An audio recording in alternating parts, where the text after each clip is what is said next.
Welcome to this public meeting of the Princeton Board of Education. The board is an elected, unpaid group of 10 citizens who set policy and make decisions on educational, financial, and personnel matters for the Princeton Public Schools on behalf of all residents. We are always pleased when members of the community attend our meetings. The board and the school district operate under applicable New Jersey laws and under regulations of the New Jersey State Board of Education. Each meeting includes an opportunity for those attending to comment on items on the published agenda or other matters of interest to them. The board reserves a right to limit the time allotted to public participation. Law limits discussion of individual personnel and confidential matters. We hope that our meetings provide useful opportunities for communication between the board and the community. Thank you for attending. As required under the Open Public Meeting Act, NJSA 1046 et sequentia, adequate notice was given for calling this meeting. It was authorized by the Board of Education and forwarded to the municipal clerk, Princeton Packet, and the Trenton Times on January 6, 2023. It was also distributed to schools and others on the standard distribution list. The board reserves the right to enter into executive session during all meetings of the Board of Education. Board Policy 168, recording devices, requires that we inform those attending this virtual meeting that the proceedings are being recorded. This meeting is not being live streamed. Public members who wish to make comment at the appropriate time, as noted in the agenda or added by the presiding officer, shall raise their hand virtually at the bottom of the Zoom screen. Once called upon, the member of the public will be requested to unmute themselves by clicking on the mute button at the bottom of the screen.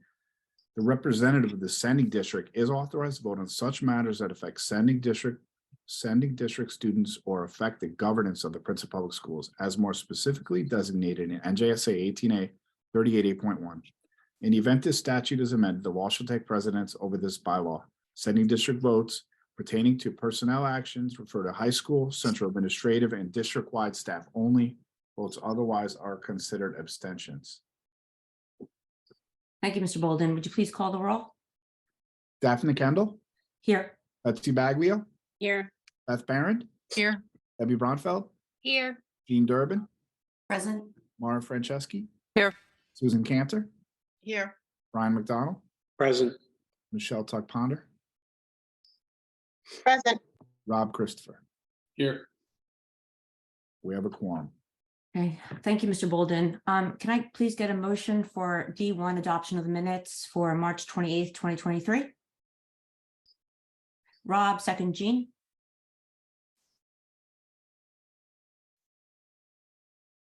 Daphne Kendall, Yes. Betsy Baglio, Yes. Beth Barron, Yes. Debbie Bronfeld, Yes. Jean Durbin, Yes. Mara Franceschi, Yes. Susan Cantor, Yes. Brian McDonald, Yes. Michelle Tuck Ponder, Yes. Rob Christopher. Yes. Motion passes. Thank you, Mr. Bolden. So I just want to say good evening and thank you to everyone for joining us today. Before we get started, I just wanted to say that we've given a lot of thought to the comments and emails we've received, and we appreciate the time it took for everyone to share their concerns with us. We know there's a lot of frustration and concern in the community. We share that frustration that we can't share more information about many topics. We are listening. We heard that at our last meeting caused some confusion with the votes that we took. And I just want to say that I'll continue to be clear about the votes we are taking and when. Tonight, we have 3 public comment sessions. The first comment period is solely for comments about the budget. The second and third public comment periods can be about any topic, and we will allocate enough time so that we are able to hear from as many people as possible. And finally, I just wanted to let everyone know the district has upgraded its Zoom capacity to ensure that everyone who wants to join the meetings we hold virtually are able to do so. And with that, I will turn it over to Dr. Kelly. Good evening, everyone. How are you? Good evening to our board and our community that's here. Would like to thank each of you for your ongoing dedication to our district and to our students. Even when difficulties arise, you show up and consistently reaffirm your commitment to the work, and for that, I am truly grateful. Like you, I believe that we can always come together as a district and community to focus on what truly matters, creating a safe and inclusive learning environment for all, and providing our students with the support they need for success. With only a few weeks remaining in this school year, I'm grateful for the progress we made and look forward to continuous planning and work ahead to fulfill our promise to prepare all Princeton Public School students to lead lives of joy and purpose as knowledgeable, creative, and compassionate citizens of a global society. This promise helped shape Forward Focus 2028, our strategic plan, our North Star, our guide for the next 5 years. We're centering our strategic plan around 4 goals. Goal Area 1, the early years through 3rd grade. Goal Area 2, wellness, inclusion, and support. Goal Area 3, opportunity and achievement for all. And Goal Area 4, preparation for a meaningful life. Tonight, we'll focus on state testing and the math curriculum, which align to Goal Area 3, but we're going to start with a special guest and an update on sustainability, which aligns with Goal Area 4. This is the perfect start of the superintendent's report because we most recently celebrated Earth Day. I've invited Valerie Ulrich and along with Sustainable Princeton partner, Jenny Lubmere. Second, we are going to head into state testing season. So Dr. Tu, along with Dr. BJ, will share details regarding what we can expect and the partnership we would love to have with our community. And finally, I've asked Dr. Tu to share an important update regarding the upcoming programmatic review of our math program.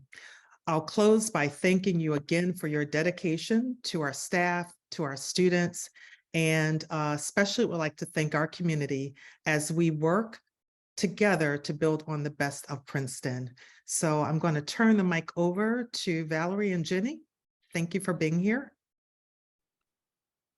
Thank you. I'm going to share my screen here. So I have some pictures to share with everybody. Whoops. Let's get this turned over. I'm sorry.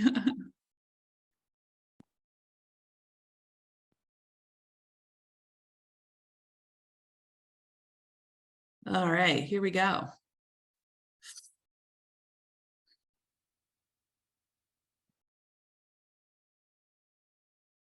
So I wanted to share with you that we in partnership with Sustainable Princeton and my partner in sustainability, Jenny, that we look at sustainability through 2 distinct lenses. But I wanted to begin with how we work students into the program. And I found this quote, and I feel like it really hits what we try to do. That everybody talks about leaving a better planet for our kids, but really at Princeton, we also concentrate on how to leave better kids for our planet. So I'd like to share with you some of the things that we've been doing since 2018, working towards sustainable practices, and along with our partnerships with Sustainable Jersey and Sustainable Princeton. And our goal has been to provide opportunities for students to take on leadership roles in sustainability and drive everyday sustainable practices among their peers and their teachers.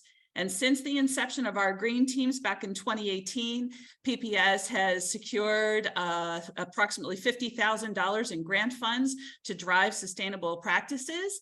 And just recently, Sustainable Jersey recognized Princeton Public Schools as an exemplary district in their program. So one of our first campaigns back in 2018 was to support the SORT. And this was a child-led green teams developed signage, assemblies, and peer coaching in recycling, composting, and waste reduction. And the district also contracts with Organic Diversion for both kitchen and cafeteria composting. And students also campaigned for waste reduction, especially at Littlebrook, where they work to reduce the use of single-use plastics. And at Riverside, the students, otherwise known as the Energy Avengers, work to remind everyone about wasteful energy use. Students coached one another through class presentations and waste station monitoring, as well as through student-designed bulletin boards and signage. And our students at Johnson Park just recently, just right at the beginning of COVID, designed an all-natural playground, and with parent support, helped to build it in 2019. Our school gardens produce enough food to donate to area food banks and help to bring the community together in garden prep and cleanup. And at Princeton Middle School, student-led green teams created an entire outdoor classroom for their food science activities, where you can see that where they grew food from seeds all the way through to cooking it for their meals. And then this translated all the way up to Princeton High School, where students reclaimed empty courtyard space to create living labs and outdoor classrooms, including a heritage garden where students grew and developed food sources similar to early settlers and Indian tribes. And now I'm going to turn it over to my partner. Oh, and moving forward into the future, our most recent grant funds is going to allow us to reseed a drainage basin at Princeton High School and make that more natural to handle standing water. And at Johnson Park, they're moving back towards reusable flatware, dishware for parties. And remember all that plexiglass? Well, Riverside's going to use it to create a greenhouse for their microgreens for year-round growing. Now, Jenny, I'd like to turn it over to you. That's wonderful. Thank you, Valerie. I just want to continue with the theme of Earth Day being every day at the school district. The district has started the conversion to LED lights at all of the buildings. They've already completed it at the elementary school.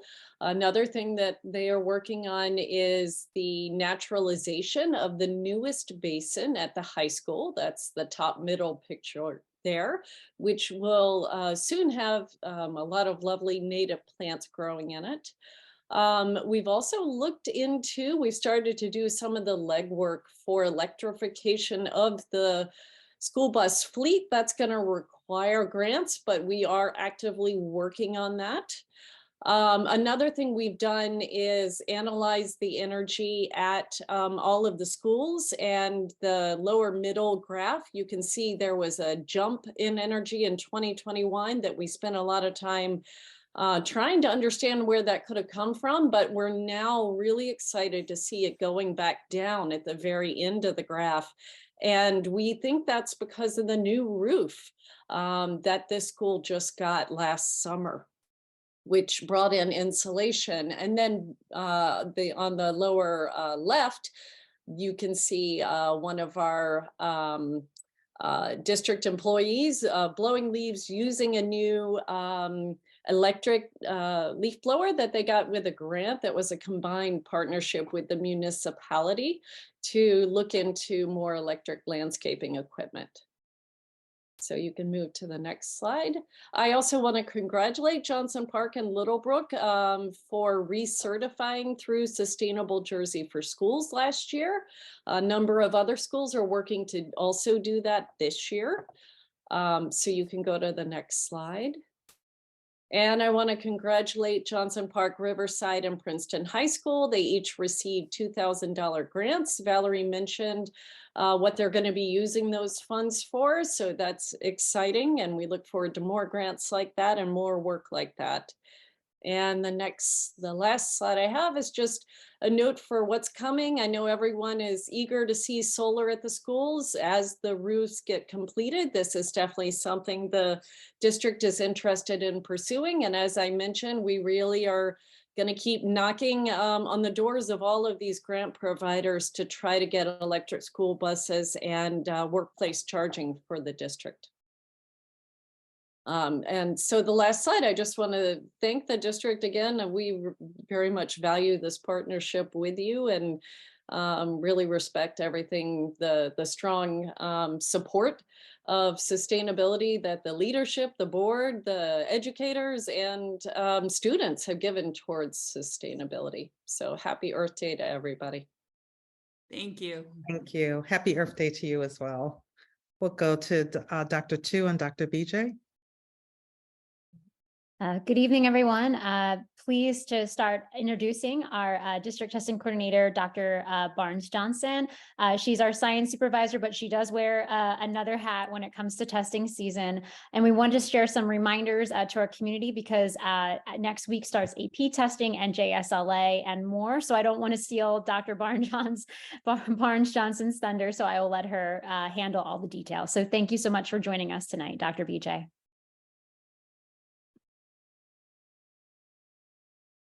Good evening, everyone. So it is again testing season, and I wanted to remind the entire community about this wonderful opportunity to get to not only demonstrate what students have learned over the course of the year, but actually in the case of College Board or AP testing, perhaps even establish firmly a knowledge base that will allow them to receive credit at the college level. So testing itself is something that is an obligation that we have to our students to help and our families to help explain where learning has happened over the course of the year. And the New Jersey Student Learning Assessments will begin starting next week. It is between May 1st through June 2nd that test administrations will occur, with makeups happening in that first week of June. So as a quick reminder to our community, Johnson Park will start testing on Monday, as will Little Brook for grade 5 and Riverside for grade 5. In week 2, the May 8th through May 12th, we will have testing again at Johnson Park.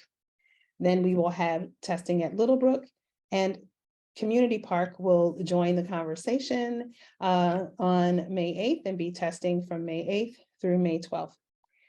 May 15th through May 19th, we will have testing at Johnson Park that is computer-based, Riverside, Community Park, and the middle school. I wanted to take a pause to remind families that as we are a one-to-one district, it is hoped for that every family will help us prepare students for testing by making sure that every night student devices are charged, and that as a family, perhaps even, you take the time to actually de-emphasize anxiety production in the home by just allowing students to know that this is part of the process of learning, and these are just opportunities to demonstrate learning. On our district website, we have provided resources for families to use as well. And so I will make sure that everyone, I'll direct you to the standardized testing web page on the district website. And so we will finish the month of May with testing at the high school. That will be from May 22nd through 26th. Now, again, as a reminder, makeup tests will happen after Memorial Day between the 30th and June 2nd. The course of instruction for the day during testing is testing. And so if you or your family are absent for any reason, they will be scheduled for makeup testing. We have a protocol for refusal that is available on the district website. However, I will remind people that the refusal deadline is a week before your designated building tests, so that we can prepare our schools to have a plan in place for smooth testing.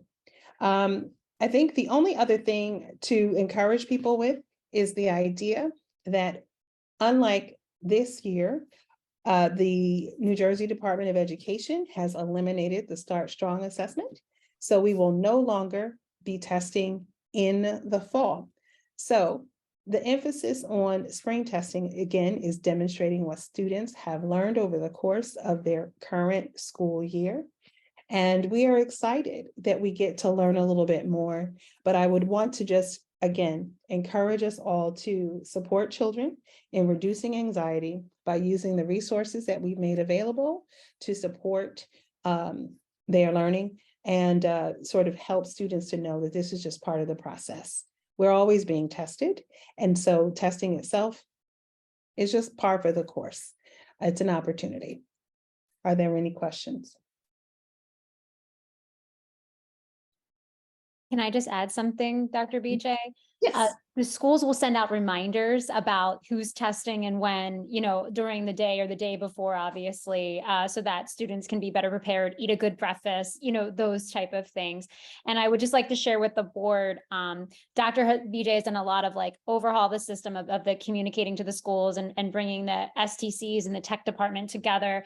For NJSLA and for AP, there will be assigned tech assistants from every building, so that making sure that there's a tech team present for administration, particularly in our larger buildings like the high school and the middle school, who have the most number of tests happening concurrently, as well as we have worked with our administrative team to provide extra coverage with supervisors going to different buildings on different days to provide an extra layer of admin support to ensure that we just have a very smooth testing season.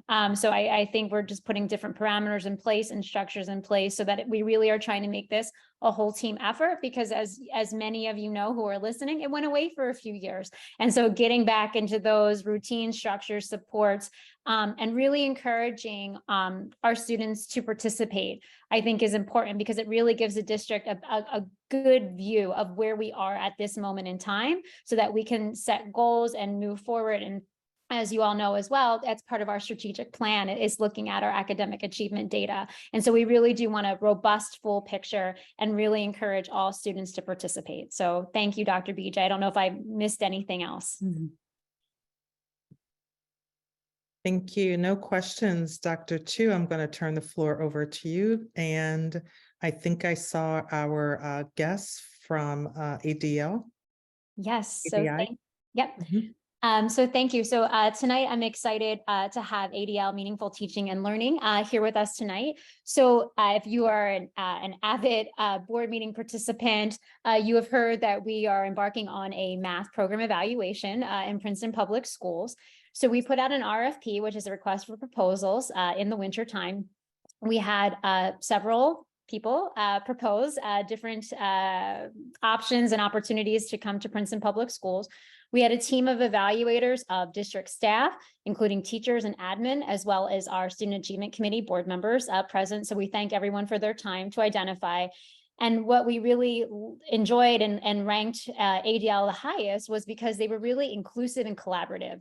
They really understood Princeton. They had researched our mission and vision. They really knew where we wanted to go with high achievement for all students. And they also really wanted to make sure that we were incorporating diverse stakeholders throughout the math program evaluation, whether it be teachers, students, admin, and the community, of course. So they're here tonight, Angela Layler and her team, so I'll let her introduce her team, to go over with the board the scope and timeline of the work so that we can kind of all have an idea. And so when the community, when you start seeing communication about opportunities for focus groups, et cetera, you know where and why this is coming and how. So thank you so much, Angela and the team, for coming tonight, and I turn it over to you. Okay, thank you. Good evening, members of the Princeton Board of Education, Dr. Kelly, administrators, teachers, and community. My name is Angela DiMichele Layler, and I'm the president of ADL Consulting, Meaningful Teaching and Learning. It was an honor to be selected to guide the Princeton Mathematics Program review, and we appreciate having the time tonight to speak with you. So I'm just going to introduce my colleague who is here with me this evening, Charles Speraza. Charles? Good evening. And we are here this evening just to give you an overview of the program evaluation plan. So I am going to share my screen. And I thought that for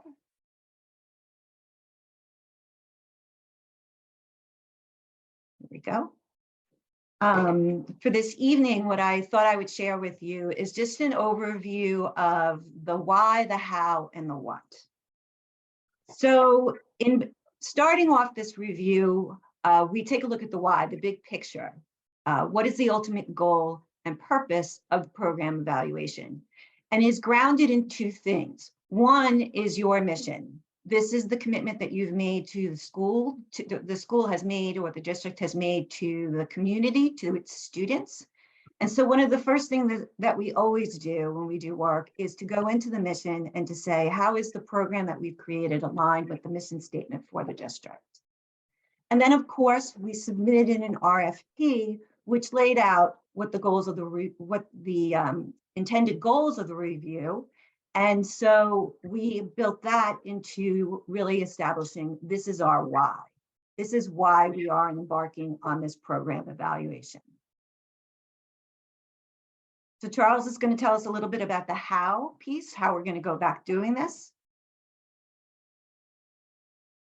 Okay, good evening, Dr. Kelly and Dr. Tu, members of the Princeton Board, parents, invited guests. My name is Charles Peraza, and thank you for inviting us tonight. We're excited to be here.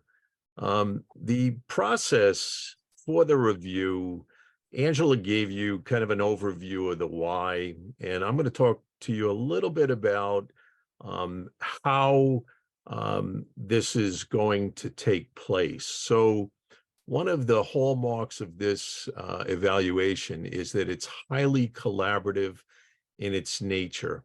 There will be, the review will take place over several months, and there will be approximately 10 meetings that will take place. Some are on-site, some are virtual. And there's 4 phases to the review. So the first phase is identifying questions, criteria, and the data that will be used for the evaluation, for the mathematics evaluation. Once we have those things in place, then we actually have to collect the data. And we will have liaisons from the different departments in the district that will support us in that endeavor. And that will take place over the next month or 2. Once we have the data, there will be a time where we will analyze the data. And another important piece of the review is every step along the way, we will be getting feedback from the different constituents within the district. So if we collect data from the program evaluation team and their data points, we'll bring that to the administration and we'll review it with the school's administration. That again, that information, once it's been vetted, will then be sent to the board for their review. So there's this constant cycle of the sharing of information, and that will take place throughout the entire evaluation.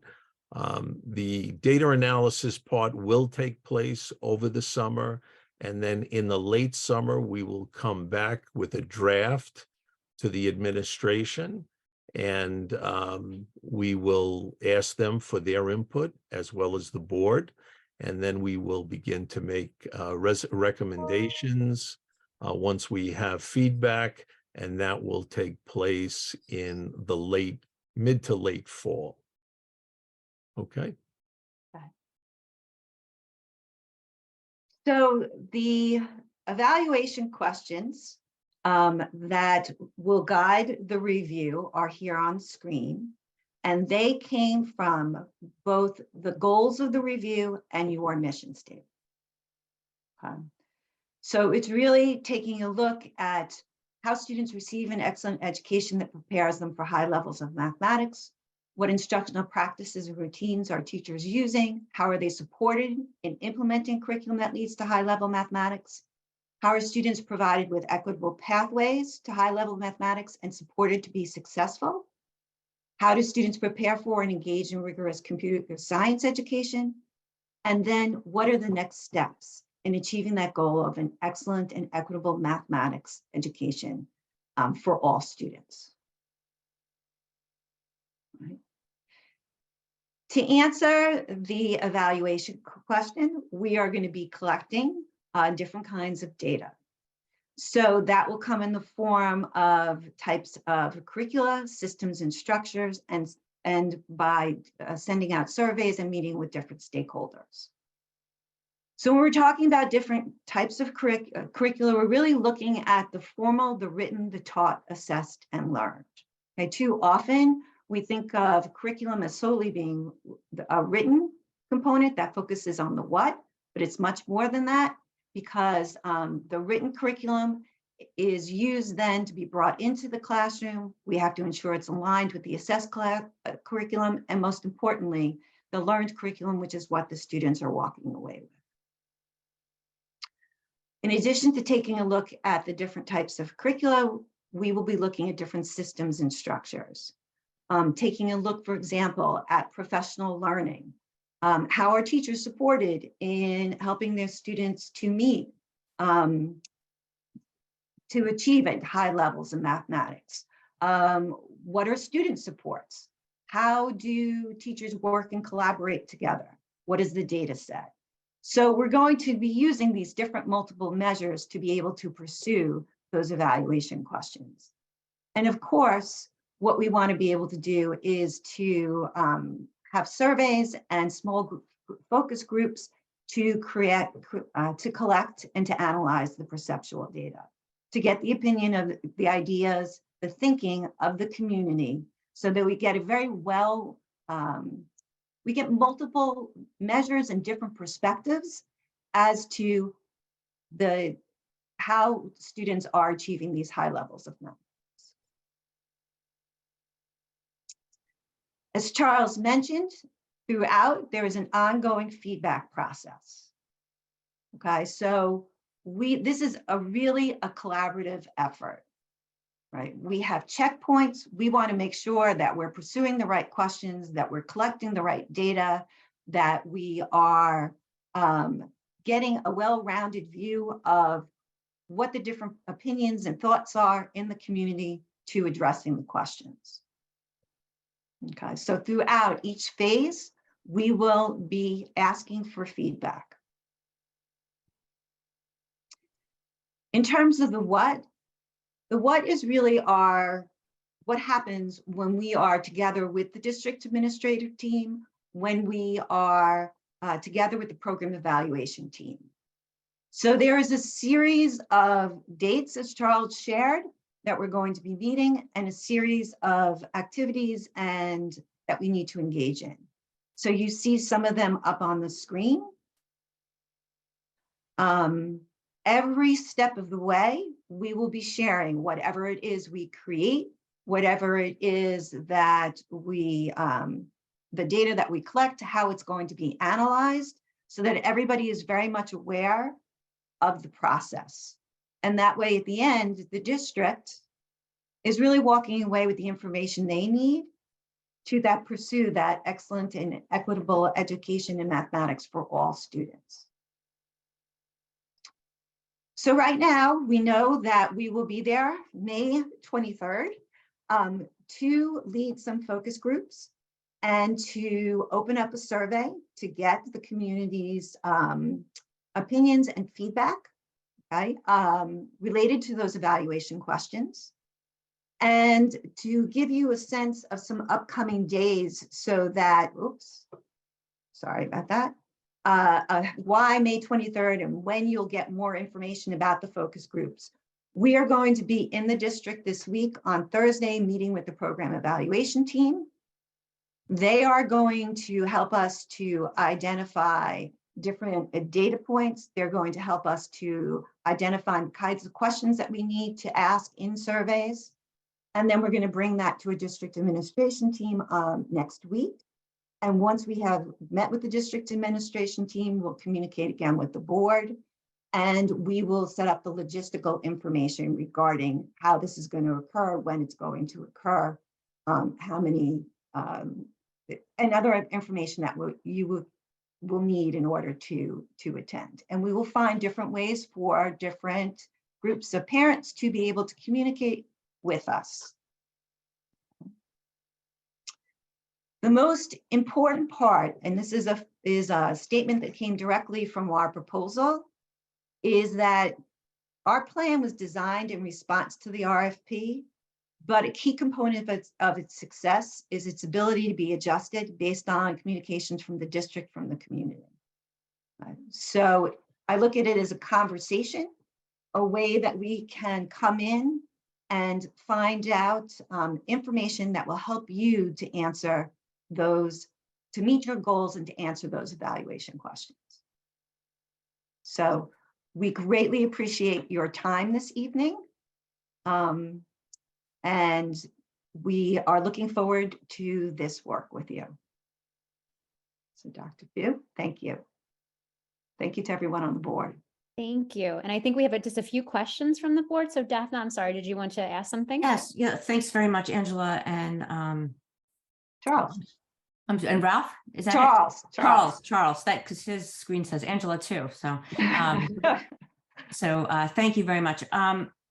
With regard to the focus groups, so May 23rd, you'll be in the district, is that what you're saying? And do you Yes. plan on several meetings that day? Or yes, okay. Yes, we will. We will be meeting with several groups. There's actually 3 members on my team. And so we will set up the time that each of us will be running different focus groups at the same time so we can get different community members in there into the groups to speak with us. And do you plan on speaking with the students? Yes, during the day, we would like to have small focus groups, be able to meet with the students as well as to give them a survey. And so I would just say, please get, as soon as you know, please communicate that. Math is very important, I'm sure, as it is in every district to this district. I just wanted to ask also, with regard to special education math, are you reviewing that as well? So yes, we have as members of our team, the director, I believe, of special education is on our team, and we will be speaking with her and making sure that we are building that into the evaluation process as well. Okay, thank you. And as far as equitable access, I would ask that you please look at that as far as our special ed kids and their participation in higher level math classes. Yes, absolutely. Thank you. Michelle? Hey, thank you. Thank you, Angela. I look forward to hearing more about what you find out in doing this assessment. My question, and I suspect is probably outside of the scope of your study, is the impact of outside resources, private tutoring, taking additional classes on how curriculum is developed and what's taught to our kids. I'm wondering if, and I don't know how you measure that, but it'd be really interesting to me to find out whether or not that advantages some kids and disadvantages some kids or impacts how math is taught in our schools. Mm-hmm. Yes. So one of the questions we have is about types of supports that students have access to and some of the obstacles they face in achieving high levels of mathematics. And so we will be asking that question. What kind of, yeah, definitely. Appreciate it. Mm-hmm.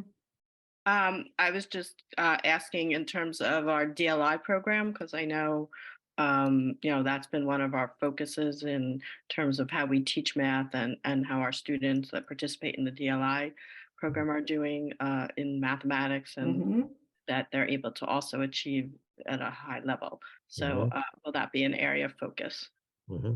Yes. They'll be going to all 4 elementary schools, and in the RFP process and on the committee, there are representatives from our CP. And I'm saying CP specifically because that's when math is taught in Spanish. So yes, there will be representation. Yeah. Jean? Oh, thanks so much. I'm so happy to hear this. And, we've had an issue with our math program years before this current administration. And so this is a long awaited review. And I guess I'm just hoping that we will focus on high achievement excellence for every child, making sure that every child reaches their full potential. And that you will also be hearing about tutors needing to be hired in order to succeed in some of our higher level math courses. And so anything we can do to get your insight and direction on strengthening the math program, whether it's through professional development, curriculum changes, course openings, broader course offerings, whatever, we're really excited to hear it. So thanks. You're very welcome. Yes, we're going to take a look at many different aspects because it's really about a system rather than one individual component. Thank you. Anyone else? No. We're just being nice today. Lots of questions. Well, we'll be back, so you can Great. you can ask. Fantastic. Thank you. Sure. We do have one other question, Beth. Yeah, I just wanted to emphasize, thank you again. This is very comprehensive, and I'm really looking forward to hearing kind of what your perspectives are on our math program. And just again, we've had such interest about this, and we have such kind of an active group within our community that's very focused on math. And to the extent they're not able to join you in a focus group, I would hope that there would be some other way that they would be able to participate or share their concerns or their specific suggestions with you so that they feel they are all heard. Yes, we will be opening a survey for just that purpose, because it may be that we will not be able to speak to all who wish to talk with us, but we do value everyone's thinking. And so we'll find a way for everybody to be able to share their thoughts with us. Thank you very much. Thank you. Thank you, Dr. Lalor. Thank you, Dr. Tu. There's just, and I promise this is the final thing under the superintendent's report the board will see on tonight's agenda. We are recommending a change to the current year's calendar for Friday, May 26th, half day in the afternoon for Staff Wellness Day. I don't think there are any statements. I think this board is fully aware of how hard our staff has worked through the pandemic. And I am really advocating on behalf of the staff for this time for wellness.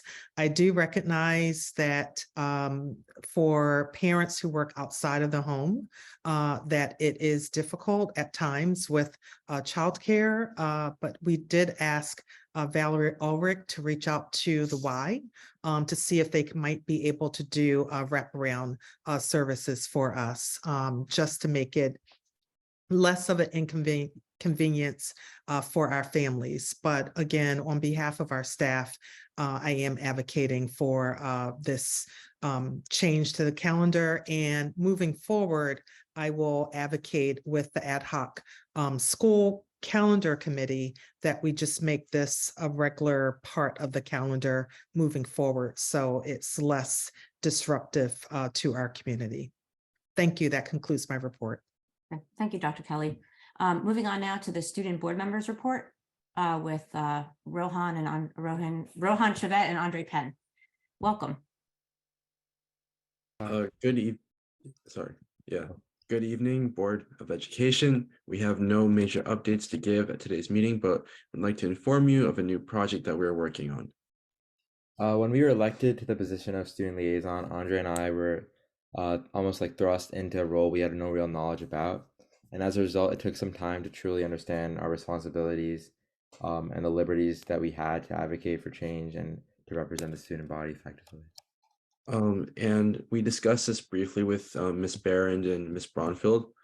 And so Rohan and I began drafting a guide for future Board of Education liaisons. We are hopeful that this guide is going to streamline the process for new student board representatives to understand the norms and rules of the board so that they can best be able to represent the interests of the student body and work effectively with the board. We plan on sending out a draft to the board members before our next board meeting so that we can work together on what would be pertinent to include in the guide. Thank you for your time, and please let us know if you have any questions. Well, thank you very much. We appreciate that. Really, that you're taking this on and spending your time on it. I hope you still have time to enjoy what's left of your senior years, but we really appreciate it and look forward to seeing it. Yeah. Rob? No questions, guys, but that's a brilliant idea. Coming from a corporate environment every day, onboarding new people is always a huge challenge, and to have that seat be renewed every single year will be really helpful for those taking your seat in the future. And I just wanted to echo that. I just thank you. All year, you've really thought ahead, not only to how this would impact you and your colleagues in the school, but you're thinking to future students and future years as well. This is a huge resource. I also wonder if it's something that you might even offer to NJSBA and perhaps even present at one of their conferences. I know you'll be in college, but there may be an opportunity to do that virtually because you may have something to share statewide as well. Thank you. Thank you for all of your work and leadership this year. And we look forward to the next few months learning from both of you. Thank you. I just wonder if you might have it ready in time in advance of the next election for school board representatives so that people know what they're getting into. I mean, it's great to give them a handbook after they're elected, but they might go, oh no, this is not what I signed up for. So I'm wondering if you can, or at least give people like some bullet points so that they know what to expect, that we talk a long time and we meet a lot. So, but congratulations. I think it's a great idea as well. Yeah, thanks. Yeah, we'll definitely try to get it out before the election because yeah, it was really hard to like understand. It was really like any of the descriptions of what this role would be were really vague for us at least. So we definitely want to make it clear for the upcoming students. It was vague for us too, just so you know. All right. All right. Well, thank you very much. All right. So now we're going to move on. Let me just get my screen. We're going to move on to the budget presentation with Mr. Bolden. And then we're going to have public comment after that, only for with regard to the budget, because then we're going to vote on the budget. And this is how we do it every year. After that, after the adoption of the budget, we'll move on to the first public comment on any item. So with that, Mr. Bolden, I turn it over to you. Thank you, Board President. So I'm happy to and honored to share the final budget presentation, which will be on for adoption. I'm just going to pull up the slide deck.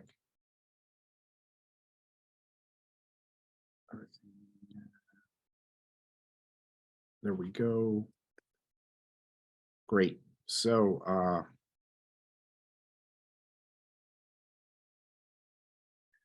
always like to start out with our promise to our students. We promise to prepare all our students to lead lives of joy and purpose as knowledgeable, creative, and compassionate citizens of global society. We hold this in high regard and is behind all our decisions. Strategic planning, Dr. Kelly went over before, but we'll be working. I've been working hard on this as administrators and staff members throughout the year. The budget calendar, which we've gone over at each step, is now at the public hearing phase, which was advertised within 96 hours of this meeting. And we like to always talk about the taxpayer impact. This budget will increase the tax rate 1.45%. And the tax base, which is the assessed valuation, has decreased. So the effective tax rate is going to be higher than that for the next calendar year. The average taxpayer, as you can see, we look here for the last actually going back 7 years, you can see the increases year over year of the tax levy this year overall, which is combined with the general fund or the operating fund and debt service. It is higher than the last few years of 2.9%, a 6-year compound annual growth rate of just barely over 2%. The average taxpayer would pay an estimated just about $330 per year. This goes back a good 10 years, back to starting in 2014. It shows steadily rising enrollments with a pause in COVID that many districts felt. We seem to feel it a little more acutely and severely than some other districts. Enrollment is bouncing back. We have an estimated increase of close to 100 students next year, corresponding in the blue bar graph is the operating or the general fund tax levy growth percentage. It was higher, and then we've had a few excellent, better years.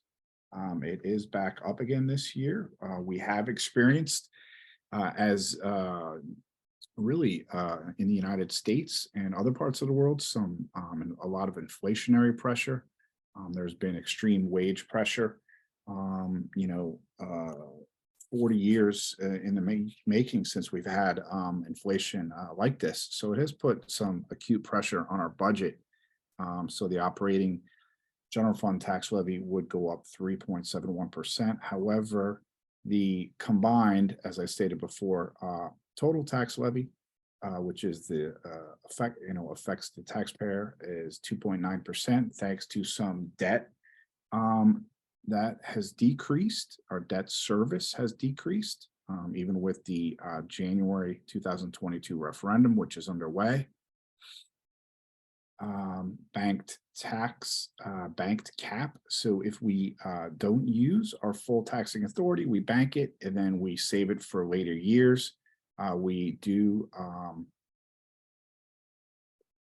have $51,688 that will push into next year and would expire in the 24-25 budget if we don't use it. And I apologize, but this should show another just over $100,000 that we'll be adding to the banked cap this year from healthcare waiver that we are not using. I must have pulled in the wrong slide. Apologies, it will be corrected before it's posted on the website. So we will be adding just over $100,000 in the current year. And then that is good for 3 years. So the state incentivizes being frugal and not using all your taxing authority during the current budget year. So we are proposing to the board, administration, the superintendent and administration is proposing to adopt this budget, which would have an operating budget of 106 million, just over $106 million.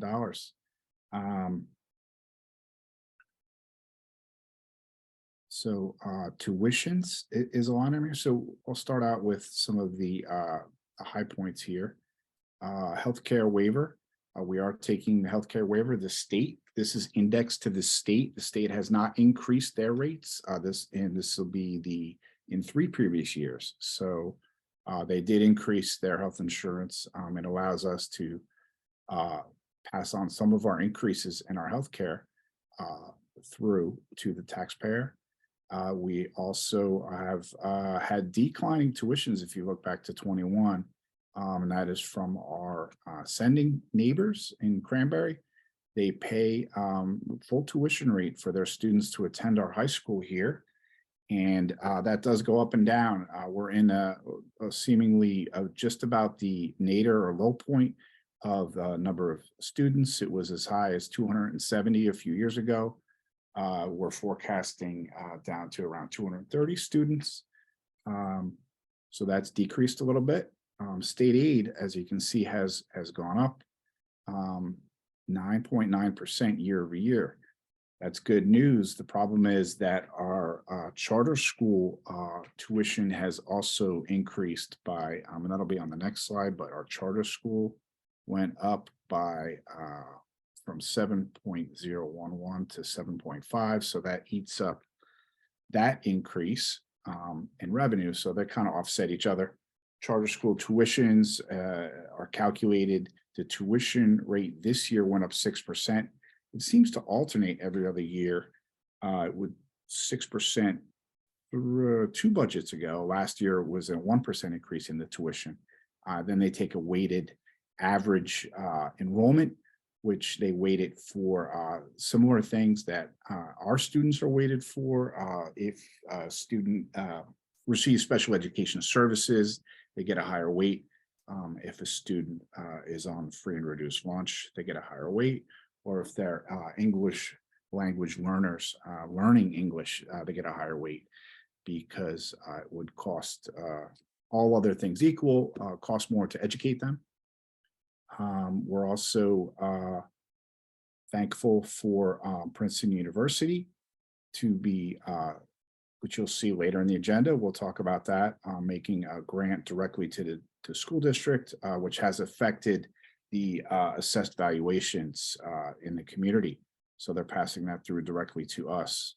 Those are the high points of the 23-24 on the revenue side. We can see we've had significant salary growth here. One of the things that is affecting this is if you look back to 21-22 to 22-23, there's a large increase, but some of our extended school year charges were charged off to the grant fund or COVID grants.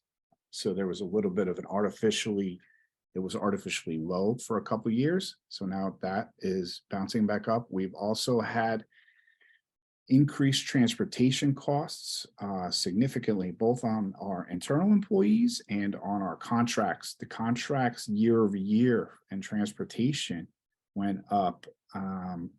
As you can see here, this would be where our contracts are. Down here, it went up significantly. As you can see, from 1.8 to 2.3, and we're estimating at $3 million in transportation. So that's significant increases over the last few years. I talked about the charter school increases, and we also have increased special education costs. They do tend to go up and down, depending on many factors, many of them out of our short-term control. So we do think that some of the effects of COVID have definitely, I shouldn't say we think, we know that they've definitely increased needs for all of our students, but I think they probably affected our special ed population more so. So we are forecasting a significant increase in next year's budget there. Of course, we're legally mandated based on IEP to provide those services. Those are really the drivers. So wage inflation, some benefits increases, special education costs, charter, that's really driving our expenses higher. And of course, we propose a balanced budget. One of the things that we are forced to budget fund surplus. You can see that it was about half in last year's budget here, 1.7, about 3.3 this year. They had, during COVID, the state had allowed for us to, New Jersey has interesting budgeting laws compared to other states in the country. We're usually allowed to only have 2% of our, basically 2% of our $100 million operating budget kept in reserve. That's not a very big reserve. Many states in the country have 20%. So this went back from the 4%. So we're allowed to keep more in reserve. So therefore we had to budget less last year of fund balance. We don't plan on spending this.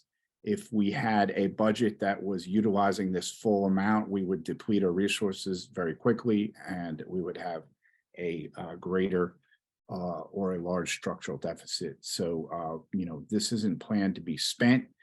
It's just mandated based on the state budgeting rules. That's pretty much it. It's a shorter presentation, as this is the third presentation of the year based on the budget. I'd like to take questions first from board members, if they have any. Ms. Kendall. Thank you, Mr. Bolden. A very nice presentation. Thank you very much. And we do appreciate the brevity. Thank you. I had one question about the athletics year over year, and it's opened up a significant percent. Could you advise what that's for? Most of that is related to our pool management position, which went off the salaries. We've contracted out for pool management services. Okay. That's driving the increase there year over year. Okay. Thank you. You're welcome. Ms. Bronfeld? Thank you, as always. So I will be voting, yes tonight, but I would love us going forward to do a little more kind of cost cutting in areas. I totally understand, 85% is salary and healthcare. And I know healthcare has gone up. I know transportation's gone up. I just, I'm struggling with what we're pushing to the community, to the taxpayers. I really, really am. And so I feel like now we're back on our feet. We're not doing the COVID anymore. We're in school, we're doing everything.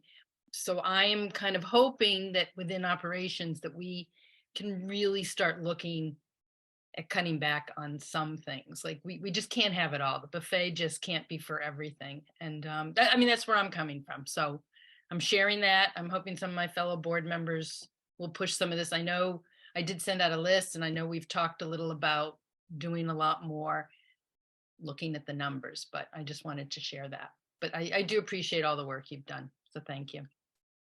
You're welcome. Thank you. Ms. Barron? Yeah, thank you, Matt, again, for all your work on this and your work all spring. We know that this has not been an easy year. Never is an easy year, but this year seemed to be even more complex.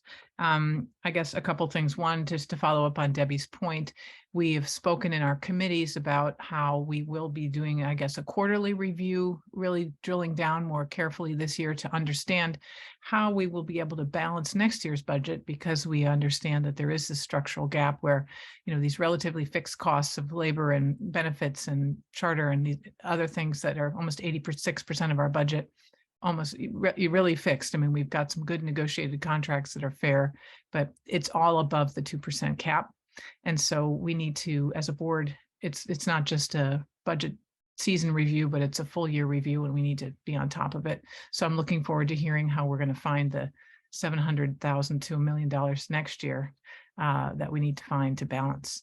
And I also want to just ask again, this board, we spent a lot of time talking about giving our staff a living wage, and we did some actions this year to try to increase salaries. And I assume that's all in the salary line together under one item. Yeah, thanks for bringing that up. I was actually going to forgot to mention that during my presentation. That's one of the positives of increased spending. It's in the salary lines, and our service wages were significantly below our peers in the area. So our service wages have increased. Our service workers would be our instructional aides, our custodial and maintenance staff, and our starting salaries, had been kept low for a long period of time. So in a short period of time, the board was able to increase those and make us more competitive, and thus increase the wages of our service workers. Thank you for explaining that again, because I have to say I'm really grateful to my colleagues and to the staff, to our administrators, and to our unions for working with us on this to make this happen for our employees who need this money the most. So I'm really appreciative of that. And I'm also grateful to my colleagues on the board, Michelle Tuck-Ponder and Daphne Kendall, for representing us in our negotiations with unions, which in the last round has been, I feel, very positive, and we've had a good, fair outcome. And I think that it's given us on the board some certainty, because we have a 5-year agreement with our teachers, and it puts us in a much more stable position to kind of deal with these budgetary stresses. So I'm grateful to my colleagues for that. And just one more thing, Matt, on inflation. So it really did get us this year, right? It's something that we can't control. And obviously it's put us in a place where we got money from Princeton and we still are flat, right? We've had all these expenses we couldn't have controlled. What do you see for the next year? Do you see any changes in the inflation, anything moving, anything changing that would be better or worse? Well, hopefully now we've absorbed the large shock, which, 37% increase in our transportation contracts that we outsource, 50% increase in the starting salary for transportation workers, large increases in some other service areas, which we just spoke about. So those were like shocks to the budget that we, hopefully absorbed this budget cycle. We of course need to be, careful on headcount. In the school district, that's what drives the budget, somewhere around 77, 78% on salaries and wages. So it looks like inflation is hopefully, knock on wood, a little superstitious, cooling down. But it is, it's generational. Speaking with, we've seen some, banks fail. They forgot how to manage interest rate risk. Some of the banks, complex, but fairly basic things for a financial institution. It's caused us problems throughout the, financial services sector. So. Thank you so much. And I just encourage any members of the public who have questions on budget or want to know more about how it works or, year round, we deal with it in the operations committee every month. So anyone who wants to come, and those meetings are open, just to mention that. Thank you. Thank you. All right, any other questions from the board, or can we open it up to the public? So right now, we're going to take comments from the public on the budget only. Then we're going to listen to the public, then we're going to vote on the budget, and then we will have another public comment on any item. Mr. Bolden, I think we have one person, and we have a timer here. Each speaker is going to be allotted 3 minutes, just so we can hear from as many people as possible. Please keep your comments respectful, and as you know, we can't discuss any personnel items. So, Great. Mr. Bolden. Maria? Yes, hi, my name is Maria. I have a quick question. So the ADP consulting firm, are they being paid through a grant of some kind, or is this part of the budget? It's through the operating budget. Through the operating budget. So how much are we paying them? $60,000 over 2 years.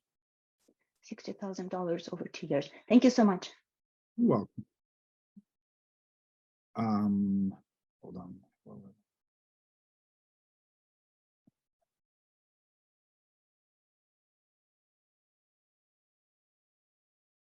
Hello, ST. Yeah, hi. Just a quick follow-on question. Yeah, what's the total budget that's been spent on consultants, let's say over the past 2 years and projected for 2023? And also, just that, and then if you want to also lump in public relations consultants as well. I don't have the answer for that right off the top of my head, but I have done that analysis for people that have been asking. Public relations, public information is an important part of what school districts have to do in this day and age. The increase in consultants was not all that great compared to past years. There are, of course, ebbs and flows. 3 years ago, we hired a long-term planning consultant, which we are starting to reap the benefits from that as we plan for the future more earnestly. So I don't have the exact answers here off the top of my head on exactly how much we. Right, but if you email us, we'll get back to you. Yeah, maybe, annually, last 3 years and projected for this year, what's the total amount spent on all the outside consultants? I do have that analysis. Just send me a note and I'll get that information to you. Thanks. Thanks. I was reminded, please, for public comment, please state your name and your full name and just the street and the town you live on. Thank you.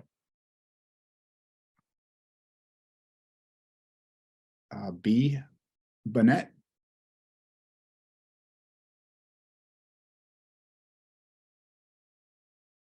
Hello, Mr. or Mrs. Bennett. Can you hear me? You're muted. There we go. There we go. Can you hear me now? Yes. Yes. Thank you. I was just curious. I'm sorry, what's your name? Please. Can you hear me now? Yes, board president was just asking you to state your Thank you. name. and Yes, residence. Jenna Bannett. I'm on Heather Lane.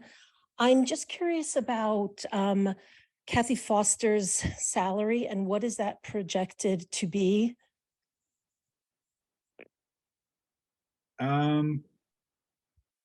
It's I don't want That's to, just such never, I was fine. taught as a when I was a CPA, not to give answers off the top of my head, it's somewhere around $800 a day, I believe. She is a retired superintendent, so that's pretty standard for a highway. So that comes out to about $200,000 a year. Okay, Someone could look that up, but it's right around that number.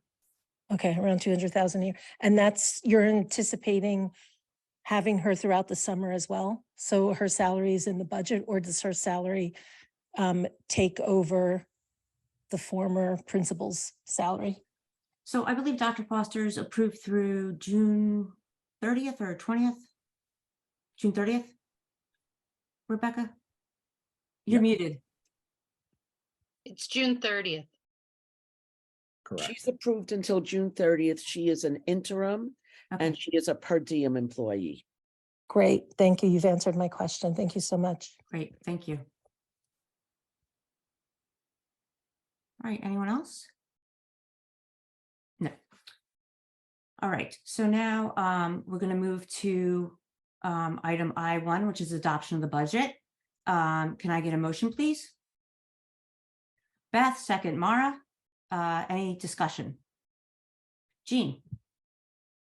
Thanks. So I wanted to thank Mr. Bolden and his team, as well as my colleagues on the Operations Committee, for their hard work on the budget, including, I know, extensive efforts over the last several weeks to bring the tax increase down to its current level.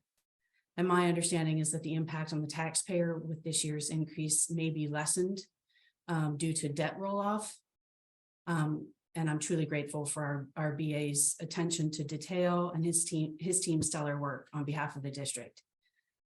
But as Beth said, Ms. Barron, I'd be remiss if I didn't remind myself and others that we face an extraordinarily difficult structural deficit, where as fixed costs rise, we're constrained by lack of full funding from the state. This has been consistent for years. A flawed public school funding model in general that's inequitable and unsustainable. And we also have a state-imposed 2% tax cap with limited exceptions for things like healthcare, which we're exercising in this current cycle. I agree with the tax cap in principle for practical reasons and due to the high cost of living in our state. So I'd like to encourage our administration, my colleagues, and others around the county and the state to continue to work together to secure full funding from the state and to think creatively and explore other avenues of funding for public education. Funding that isn't linked with property values and community wealth, funding that isn't diverted to non-public schools, funding that doesn't place local school districts in competition with charter schools within the same community, and funding that keeps pace with major expenses that only increase year to year. All this said, I'm voting no on the budget tonight because the tax increase exceeds the 2% cap. And though my vote is largely symbolic, I do have to vote my conscience. And I'm rooting for all of us to continue to find new sources of revenue, cost savings, and to engage in more teamwork to find a better path forward to support public education in our state. Thank you. Thank you, Jean. Does anyone else have any comments? No. All right, Mr. Bolden, would you please call the vote? Daphne Kendall, Yes. Betsy Baglio, Yes. Beth Barron, Yes. Debbie Bronfeld, Yes. Dean Durbin, No. Mara Franceschi, Yes. Susan Cantor, Yes. Ryan McDonald, Yes. Michelle Tuck Ponder, Yes. Bob Christopher. Yes. The budget resolution passes. All right, thank you, Mr. Bolden. Now we're going to move on to public forum number 1, which is a public comment on any topic. Again, we're going to be limiting the speaking to 3 minutes. Please keep your comments respectful. We're not allowed to speak to any personnel matters, and please just state your name and the street you live on and the town you live in. Thank you. Maria? Hi. Thank you. Again, my name is Maria Kozhevnikova, and I'm on Hamilton Avenue in town. I wanted to ask sort of another follow-up question, and that is, So, I mean, we have sort of like a lot of resources in town, and of course, sort of the budget, keeps going up from year to year, and inflation has picked up as well. And I was just wondering, so I mean, could we not go to Princeton University and ask them for the review of the curriculum? Do they not have an education program that we could have tapped as well, and perhaps they would have done it for free? So things like that. Do we not sort of have any community resources? Why do we have to like go out and hire outside people who maybe don't know the school district very well? That's it. That's my question. Thank you, Maria. I'll just say that we're a pre-K through 12 school district where Princeton University has another focus. But Dr. Tu, if you could just speak to the collaboration that you've started with the university about math. Yeah, so and that's going to actually be in our board update this week. So thank you. The math department of Princeton University has reached out to us, Dr. Zhang and two of his collaborators. He's an expert in geometry and teaches at the college, at the university, I should say, and has offered free professional development to our high school math teachers about high level math and really the content of math. A lot of times schools, we focus on the pedagogy. How do we teach the math, but also how to help students access some of these higher level math courses. So we will be starting that work in the fall. They have volunteered their time to come during department meetings or professional development days. So we're going to be setting up a cadence, as Dr. Kelly says, of meetings throughout the next school year to do that work. And we're very appreciative of Princeton University's partnership and support. When we talk about math program evaluation or any kind of program evaluation, there are experts in the field who really are good at designing the surveys, doing the focus group engagement, looking at the standards alignment. And I think Ms. Kendall really said it well, of having that pre-K through 12 focus. But we do partner with the university, and they've been very generous with different supports and resources as needed. Thank you, Dr. That sounds like a great idea. Thank you very much, because I sort of work as a consultant myself, and the way that it usually goes is that you start with a budget, and things, of course, are complicated, and you can have a budget, but you can easily sort of exceed the budget. But I'm glad that there's work sort of that's been done sort of with the community, within the community. Thank you.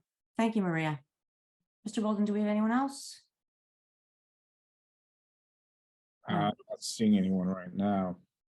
All right, so we'll go back to the agenda, and please just stop me. Anyone, if you have any questions. We're gonna go K1 policies for second reading, L1 harassment, intimidation, bullying, and then we're going to move on to the board committee highlights, and we are going to start with long-term planning with co-chairs Beth Barron and Brian McDonald.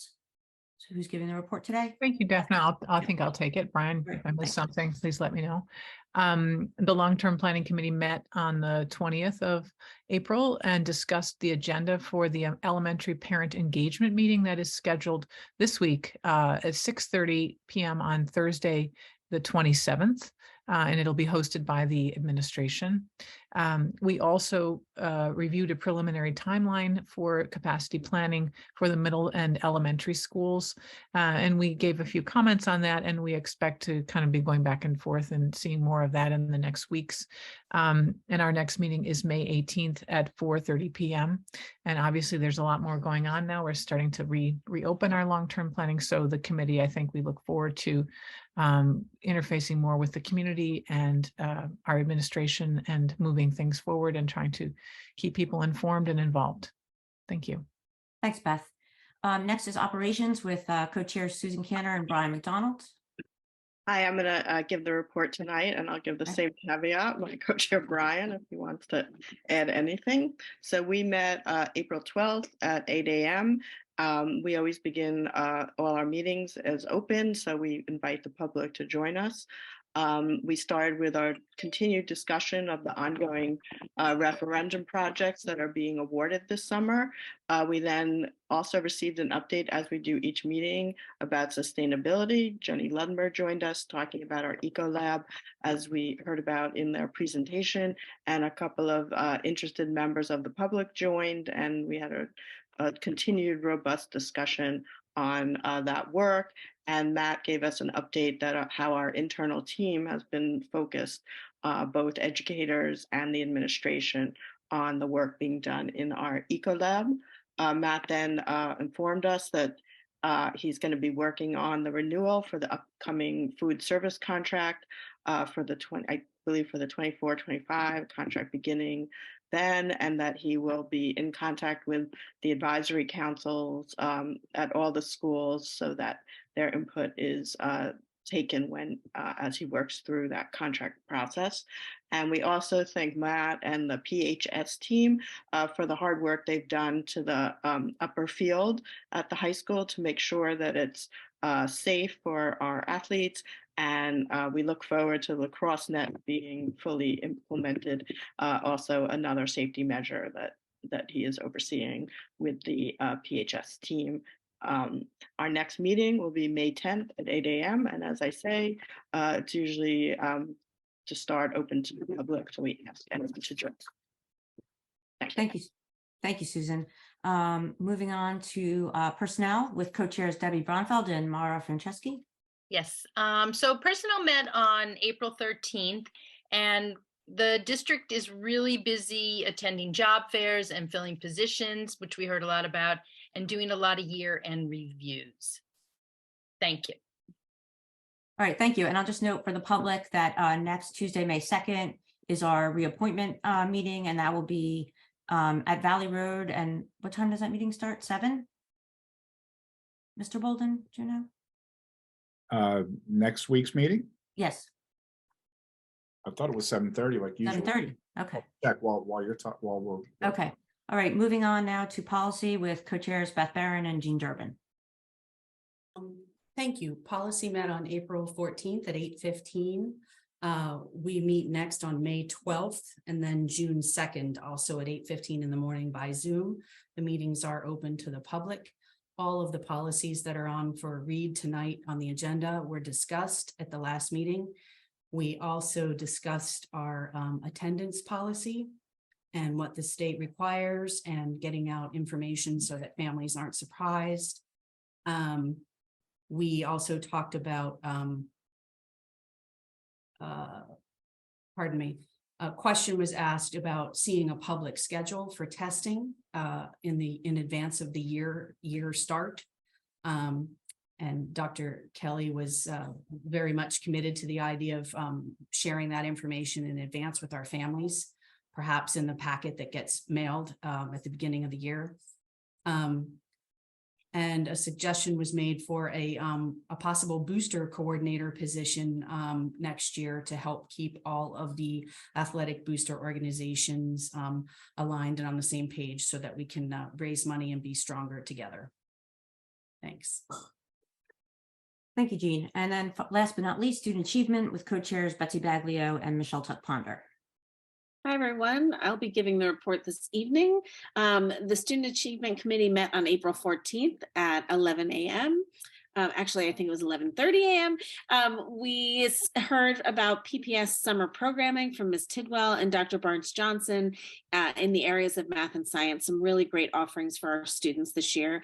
We also heard from Elementary Supervisor Sarah Moore, Ms. Tidwell, and Keisha Smith-Carrington, who is the Director of Humanities. We heard about some summer assignments that will be optional assignments given to our students, but really exciting things for students to work on if they'd like to over the summer. Some of the reading obviously is required as in years past, but this was developed earlier than in the past to help the library really gather these books and be ready for our students when school is out on June 15th. Pat Lanahan attended our meeting to talk about some international trips that he is planning with his department for Princeton High School. Those are on the agenda this evening. 4 of the 5 committee members have approved the trips and moved them onto this agenda. Studio Band will be going to England, to London in December.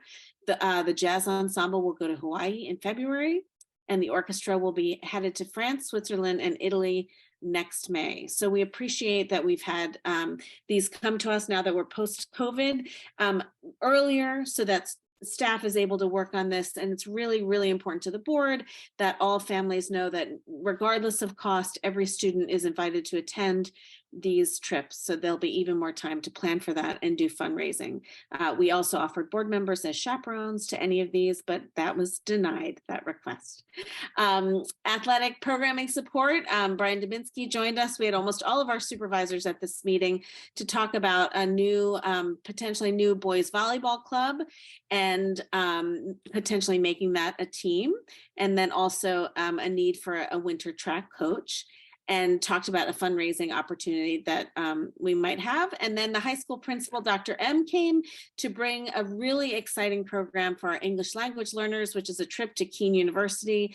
They reached out to us through the Supera program to offer our students a tour of campus. They're picking up the students with PHS chaperones, and bag lunches are being provided by our cafeteria. So that's a wonderful opportunity for our students. There's also a trip for the Odyssey of the Mind World Finals competition in late May in Michigan. So these trips are also on the agenda for approval. We then adjourned into closed session, and our next meeting is on Friday, May 5th. We invite the public to join us. Thank you. Dr. Tu. Sorry, I just wanted to say for the public and just for the board, we are sending out a letter about summer assignments to our community next Tuesday. So be on the lookout for that, with links to our website with all the assignments. We're really trying to be in a spirit of sustainable Princeton, eco-friendly. But if families need print copies, they can reach out to their school buildings and we will get that to them. And that is in the letter as well. So thank you. Thank you, Dr. Tu. Betsy, did you have anything else? No. Okay. And that concludes the board committee reports. And now we're going to continue on with the agenda.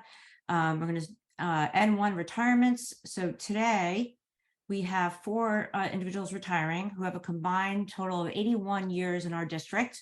Lorraine Bray, a math teacher at the high school, Elizabeth Collier, our dear public information officer, Steve Kramer, instrumental music teacher, and Deborah Schulterbrandt, a special education teacher at CP. First, I would just like to say thank you and congratulations to Elizabeth on your retirement. You have been a steady hand here during some tumultuous times, COVID, superintendent leaving, hiring an interim superintendent leaving, hiring a superintendent. And so we appreciate just your attention to everything, and especially detail, which is very important, and wish you all the best. And congratulations on your daughter getting married as well. So we appreciate you. Thank you. Thank you very much. All right. And then next, Mr. Bolden, could you? Can I jump in real quick? Go ahead. I think there might be a few of us who want to just thank Elizabeth. I was thinking about Elizabeth, how we met back at CP many years ago. You've held a few roles in this district. You've been a valued and trusted colleague, and you've worked to ensure that parents and students have had the information they need. You're often found behind the camera because you're bringing the stories and the images to our families about what's happening. But you're always also offering assistance cheerfully and with great care. So we appreciate everything you've done, and you will be greatly missed. We will miss you. But best of luck. Thank you. I want to echo my colleagues. Elizabeth, you're terrific. You've been here through the storm with us, and always with good cheer and positivity and adherence to high journalistic standards. And you're going to be very, very missed. Thank you for all that you've done for our district and for the board. And we're going to miss you. Oh, thank you. I'll miss you too. But not enough, but thank you. Stay. Okay, Brian, look at all these hands going up. Mr. McDonald. Oh, you muted. Brian, I think you're muted. Thank you. Sorry about that. Yeah, I just wanted to congratulate Elizabeth as well, although I still am mulling over my vote on her retirement here. And just wanted to note that, and it's a pretty big organization with more than 700 people, Princeton Public Schools. And Elizabeth is one of those few people that seems to glue everybody and everything together and make us all feel good about the work that's done every day. Always puts the students first and is very thoughtful about her colleagues. And I've always appreciated that about her. I hope she'll have more time, not just for her family, but also for her to pursue her gift of photography. With her husband, will continue to be an active and engaged member of our community, which we all value very much. So thank you, Elizabeth. Thank you. Beth? Well, I could say more about Elizabeth, but everyone said it so well. And I think she knows how I feel. I'm going to miss her terribly. And I think she's done so much for us. I'd just like to say something about Steve Kramer. We're getting to that. Huh? This is for Elizabeth, then we'll get to Steve. Oh, okay. Yeah. I'll wait. If you want to say it, go ahead. Go ahead. I just wanted to, I didn't know if we were go going to speak to that, but I wanted to Oh. say that he has made such a difference in hundreds of children's lives. He puts those instruments into their hands in third grade, and they are able to participate in this district's fabulous music program all the way up. And I know that I've had, 3 kids under his care, and it has made such a difference in their lives. And not only does he teach them to be musicians and to love music, he respects them. And I think is one of their early experiences as kind of individuals having a relationship with an adult. And I know that my children were really, I think, really positively impacted by having time with him at Riverside. So I just want to say that he's going to be, I think, very much missed. Thank you. Susan? I'll add thank you to all the those that are retiring, but a special thanks to Elizabeth. I've known her for years through the PTO, and she's always been giving back to our community. So I look forward to, now that she has given so much to the district, rejoining us in the community to help give her talents to different organizations, and I know she'll continue to do that. So look forward to doing some walks and seeing her enjoy her retirement. Thank you so much. I really appreciate it. And Mara? I'll keep it short. Elizabeth, you're tireless. You are all over the place, always working and always with a smile and such a positive attitude. So we thank you for that. And this is incredibly well-deserved retirement. So enjoy it, and you'll be missed. But thank you for everything. And thank you to all those retiring. Thank you. All right. So now moving on, if that's okay. I had the pleasure to know Steve Kramer. And so I just want to say he's a magnificent teacher, to what Beth said. He taught band at Riverside and Littlebrook. Maya Angelou said that you may not remember what people say, but you remember how they make you feel. And Steve Kramer made his students, all students, excited and joyful in playing music. So I wanted to share, this is very unorthodox, but I wanted to share a brief video of my son playing percussions 8 years ago. And to tee this up, Steve Kramer allowed, wait, don't start yet. Steve Kramer, I'm teeing it up, permitted a 10-year-old boy with ADHD to play drums. So that's all you need to know about Steve Kramer. He is a wonderful man. To say Steve is a patient man is an understatement. But when I heard Steve was retiring, I immediately thought of the following video because I remember the joy he brought to my son. After the concert, a teacher told me that Steve had rewritten the score so that Jack, who's dyslexic, could read the music. Matt, please play the video. Thank you.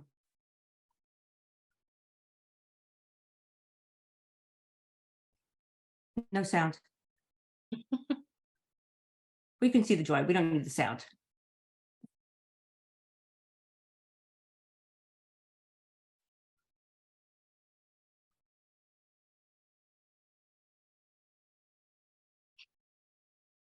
So at the end of that, I'd particularly like to give a nice big round of applause for our percussionists, for Jack and Nick. They really did such a good job. Thanks, Jack and Nick. So Steve Kramer takes the time to thank the boys that he allows to play the drums and tell them he did a good job. And as a 10-year-old with lots of learning issues, he wasn't hearing that a lot. So I just wanted to share the joy of music that Steve Kramer instilled in all of his students. Thank you, Steve. Best wishes for a long and healthy retirement.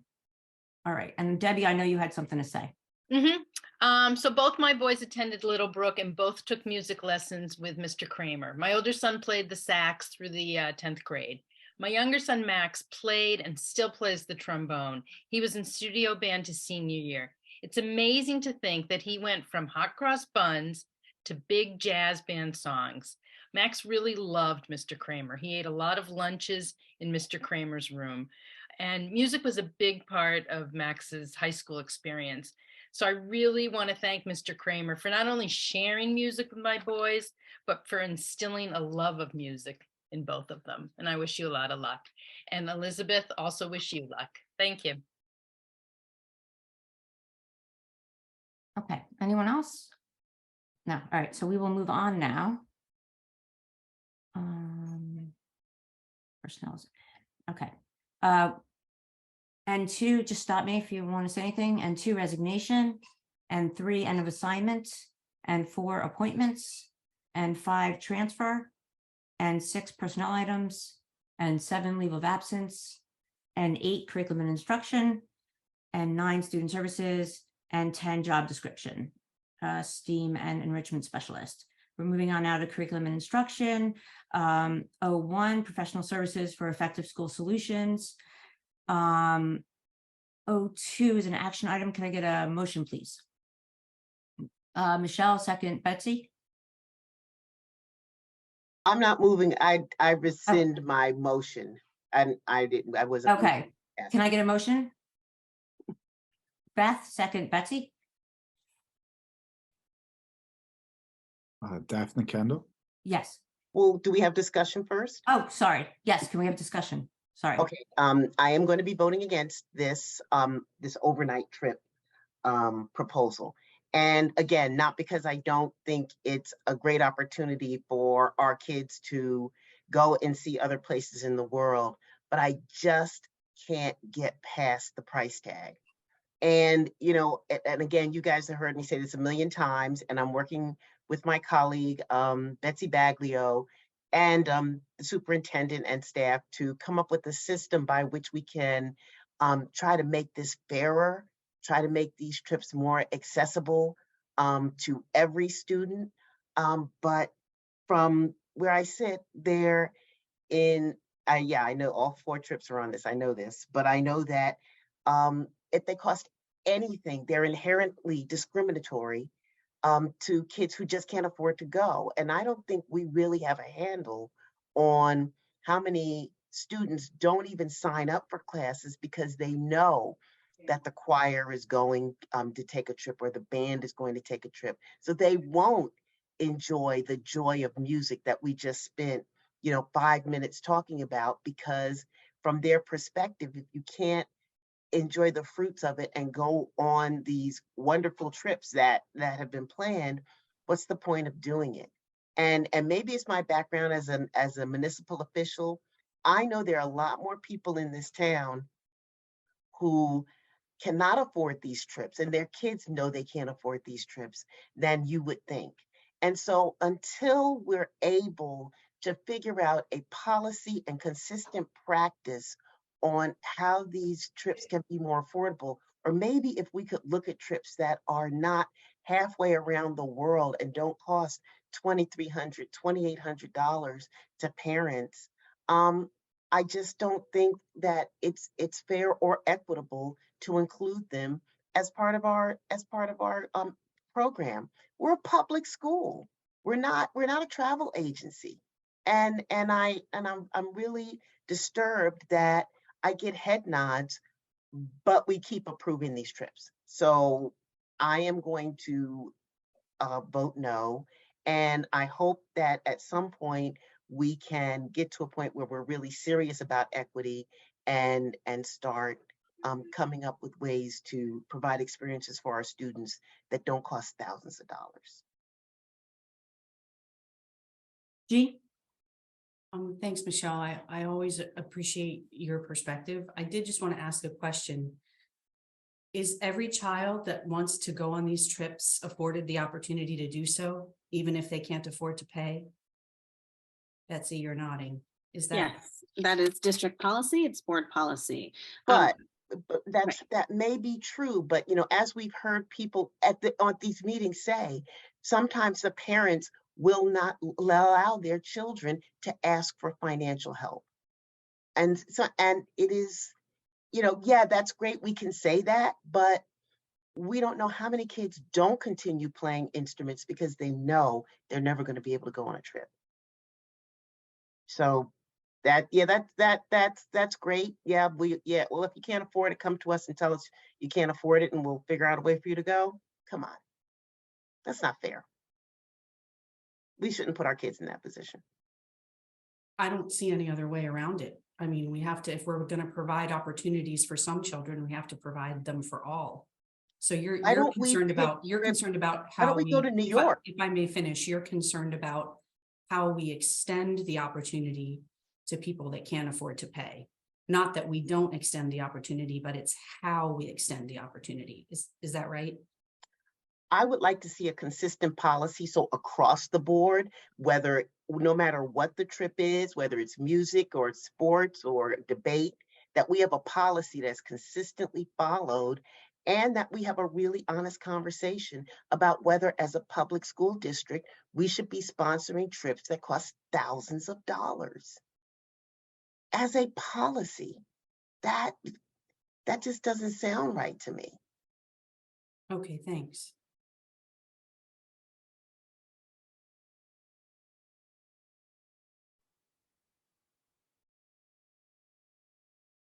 Mr. Bolden, do we want to call the roll on this? Daphne Kendall, Yes. Betsy Baglia, Yes. Beth Baron, Yes. Debbie Bronfeld, Yes. Jean Durbin, Yes. Mara Franceschi, Yes. Jean Cantor, Yes. Ryan McDonald, Yes. Michelle Tuck Ponder, No. Bob Christopher. Yes. Motion passes.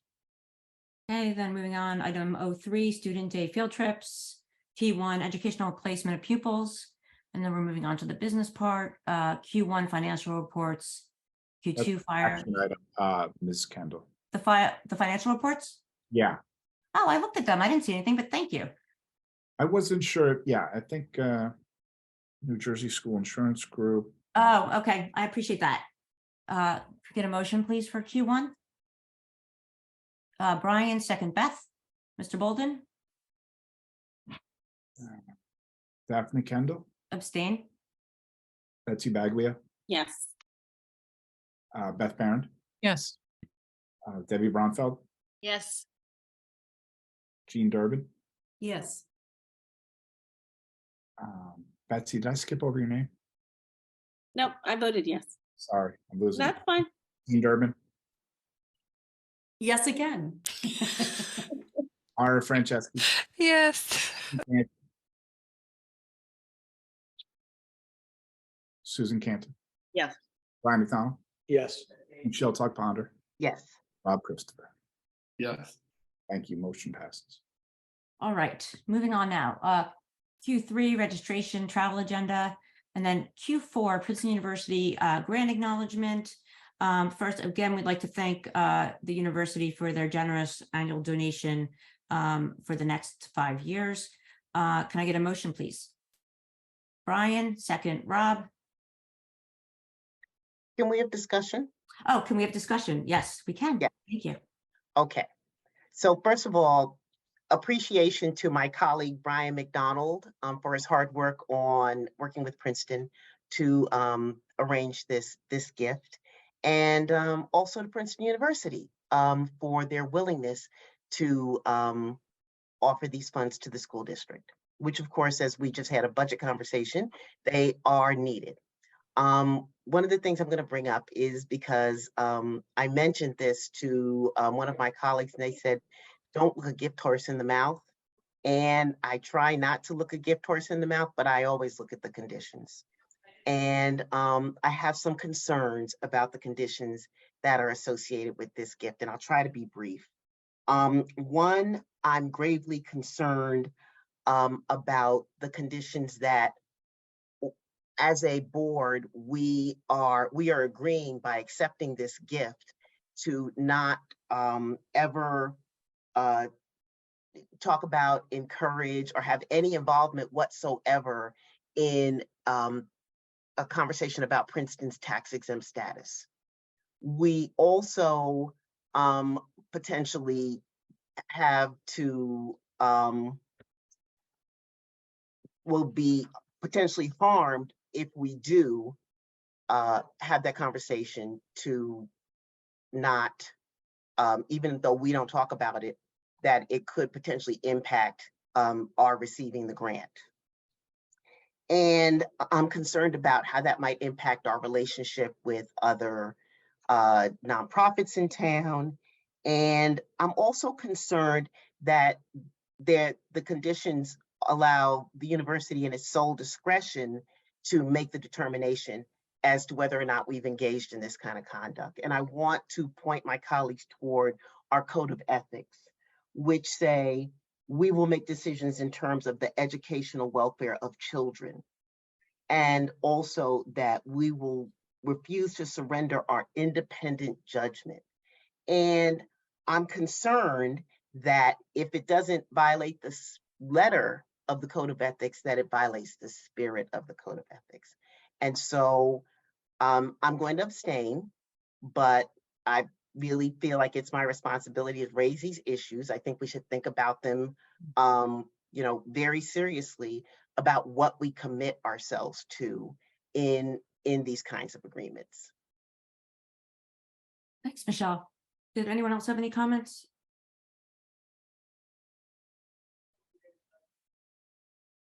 No. Okay. Oh, Jean? I have to abstain because Princeton University is my employer. That's the reason I'll be abstaining from the vote. Thank you. Okay. Thank you. Anyone else? No. Okay. Thank you, Michelle. We appreciate your comments. Yes. Betsy Baglia, Yes. Beth Baron, Yes. Debbie Bronfeld, Yes. Jean Durbin, Abstain. Mara Franceschi, Yes. Susan Cantor, Yes. Ryan McDonald, Yes. Jill Tuck Ponder, Dane. Bob Christopher. Yes. Motion passes. Okay. Thank you, Mr. Bolden. We're moving on. Q5 settlement agreement, Q6 bid awarding siding, fascia, gutters, skylights project. It was nice to hear that the roofs is making a difference in our energy consumption. Q7 project submission to NJDOE. Do we want to talk about that at all, or? It's an I action. have a comment, so I'd like to. Sure. Wait. Can I get a motion, please? Rob, second Brian. Go ahead. Oh, okay. So when we send this in and Spiesel sends this in, what is our kind of next steps, or what is our relationship then with Spiesel who sends this in? So after the submission to the state, we will be analyzing in depth the level of the submission and all the projects that are included in the submission.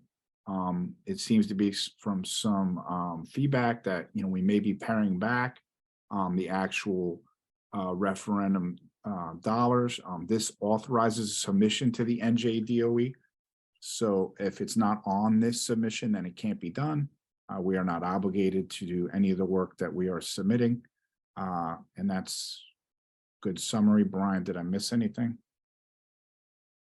I would just add, you may have the answer to Debbie's question, but I would just add as part of this stream that we are neither approving a future referendum or the specifics of a question of the referendum, nor are we approving any individual line items.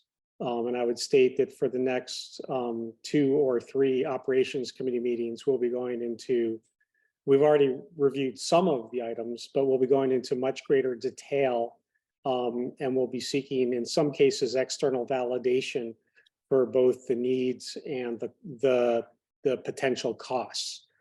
So that when we come back to the full board in late July or August, we, as the operations committee, will be able to, strongly endorse what is recommended at that time. Okay, so okay, thank you. And when you send it in, how long is like the item good for if the state agrees to it?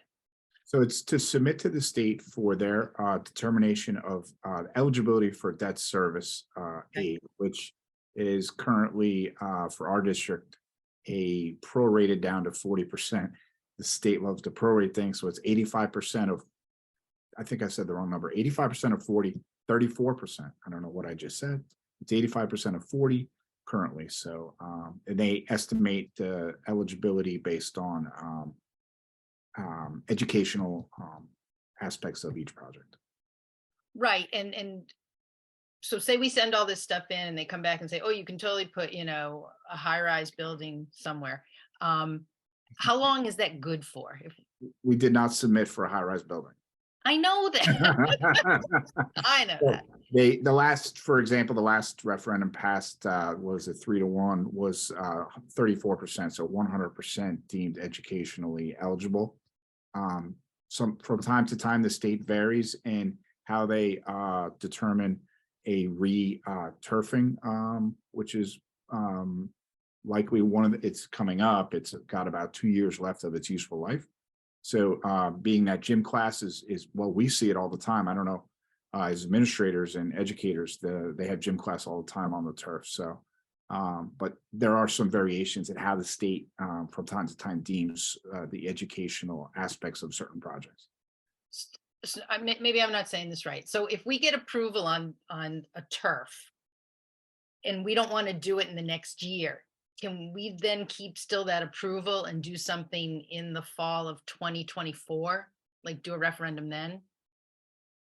Yeah, the issue comes if I'm not sure exactly where. We are not obligated to do anything we're submitting for. Correct. But then how long is this approval from them good for us? Like, do you have to keep going back for this approval if you don't do something next year? It's not 1 year. I mean, we would have to bring it to a referendum.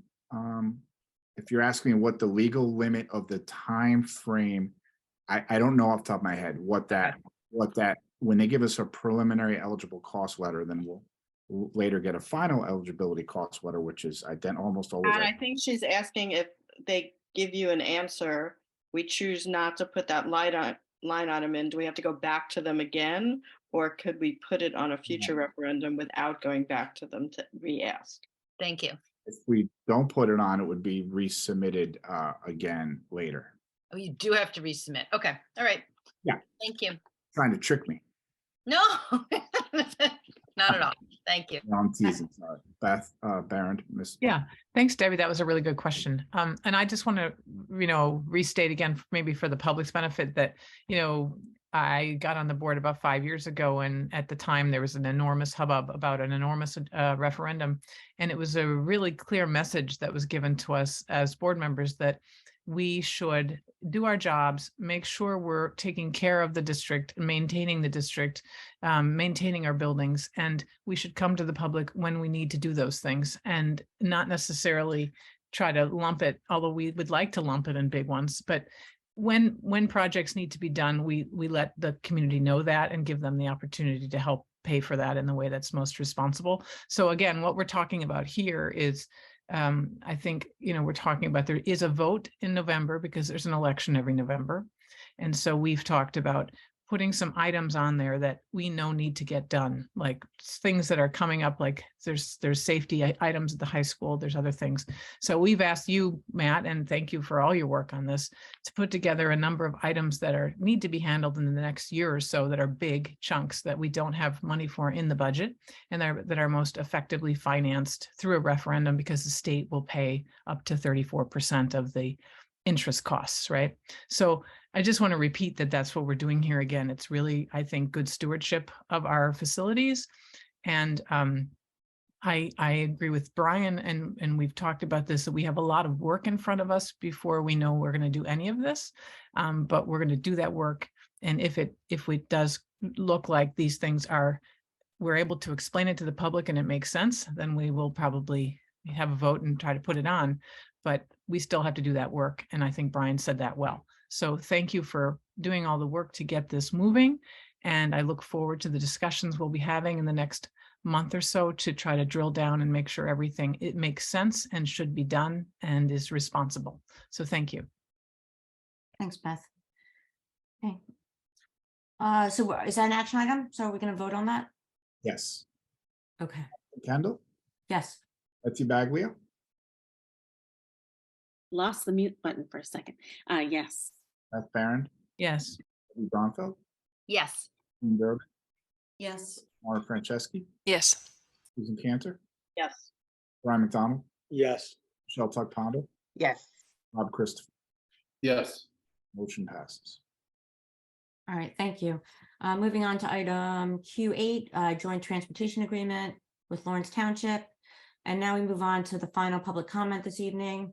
Again, we're allotting 3 minutes for public comment. Please keep your comments respectful. And as you know, we can't speak to personnel issues. Please state your name and the street and town you live in. Don't see anybody. Just give it a second. Yep, you've learned. Nope, nobody's raised their hand. All right, I think they're tired of talking to us. So with that, we please get a motion for S1, the consent vote. Can I get a motion, Rob, second Mara? Daphne Kendall, Yes. Betsy Baglia, Yes. Beth Baron, Yes. Debbie Bronfeld, Yes. Jean Durbin, Yes. Maura Franceschi, Yes. Susan Cantor, Yes. Brian McDonald, Yes. Michelle Tuck Ponder, Yes. Rob Christopher. Yes. Consent agenda passes. All right, well, thank you, Mr. Bolden, Dr. Tu. There was a lot of content in this meeting tonight. It was actually very nice to see all the work that's going on in the district. We have 2 upcoming meetings, an elementary planning meeting Thursday at 6:30. The Zoom link is on the website, and I also believe PTOs will be sending that out as well.